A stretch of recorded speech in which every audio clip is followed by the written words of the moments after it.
Hello and welcome again to Charles Kelly Money Tips. And good. Hope you're having a great day. Reporting from a rainy, wet London, and talking about the world economy today. Now, I mentioned this briefly the other day that a lot of people hark back to times when they think things were better, and I've argued that perhaps things were not better in the past; that they are better now. And it brings me on to the world economy, which the accountancy firm PricewaterhouseCoopers said will grow by 3.5% next year, which is not outstanding, but it's a growth. It's not a negative figure. Countries like China will hit 6%, and many countries in Asia, like Philippines and Indonesia, will also hit these sort of 6% figures. The UK is set to grow by 2%, and as I said yesterday, house prices could grow by a similar level. So, it should be a good time.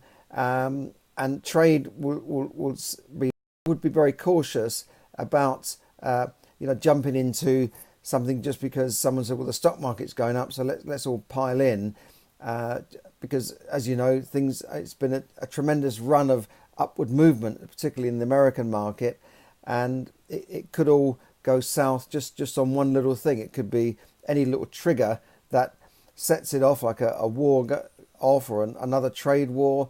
And suddenly it can all change. But in general, the economy looks good. And there's one other economist that said we're entering into a golden age of innovation and boom and all nice things happening. We'll have to see what happens. My personal fear is that automation will see lots of, not lots, but millions of jobs disappearing that will be replaced by robots, artificial intelligence, self-driving cars, for instance. I mean, how many millions of people are employed as drivers? I think in America there's 2 million truck drivers alone. And if they can, if the big companies can get self-driving trucks, then that's a lot of jobs. Where are those guys going to get work from? Where will they work when automation takes away so many of the jobs we see today and take for granted? Even things like care work could, in theory, in Japan they've built robots that can lift people out of bed and smile and do all sorts of stuff. What happens to those care workers? What's going to happen to those people? Will we have to bring in a minimum wage for everybody to do other things other than go to work and earn money? Will we see a new age coming? Well, that's a long way away. When I asked some government ministers a couple of years ago at a conference, there didn't seem to be any plan for it. They just said, well, whenever there's new technology coming in, it always creates more jobs. And they almost called me a modern day Luddite, because I was saying it's all going to end in tears. And they said, no, when you get new technology, it will create more jobs. Well, I'm not quite sure how replacing people in such vast numbers would create new jobs. Yes, you can say, well, those people have to retrain. But retrain as what? If you've taken away the manual jobs, the jobs that need to be done by hand, how does that person then suddenly become what is going to be a software engineer or something? What are they going to retrain as? So that's the worry for me, is that this technology could create a boom for big companies. I mean, look at the way Amazon is just destroying small businesses everywhere. A book publishing company in the UK just went out of business today, and they one of the things they blame is Amazon, because Amazon are dominating the market so much that they're putting other companies out of business. They're affecting the high streets all over the world, and in the UK and near me, when we had a high street that was full, now we're seeing more and more empty shops coming up, or they've been replaced by more and more fast food restaurants, which we don't need, and they come and go anyway, or nail bars, or more estate agents. So that's not great. And this is part of the Amazon effect and big globalization of business.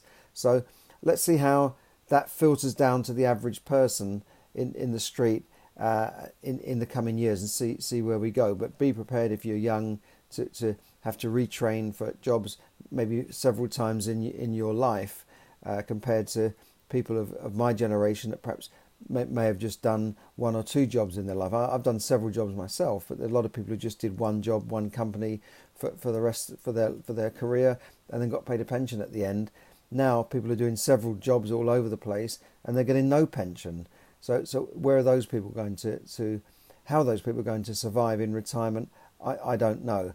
So there you go. Sorry it's a bit of doom and gloom today, but at least we're saying that the economy next year will grow and house prices should move. And I would like to see the government stand by its promise to pump more money into the UK economy in terms of infrastructure projects to get the economy moving. And that will always create jobs and get things moving. And, everybody's happy then. Everyone's got money to spend. The shops are busy again. The small traders are busy again. And, the Treasury get more tax in. They can spend more money that way. So like President Roosevelt said when he got America out of the Deep Depression, he had this building program, and his slogan was "Happy days are here again." Yeah, happy days are here again.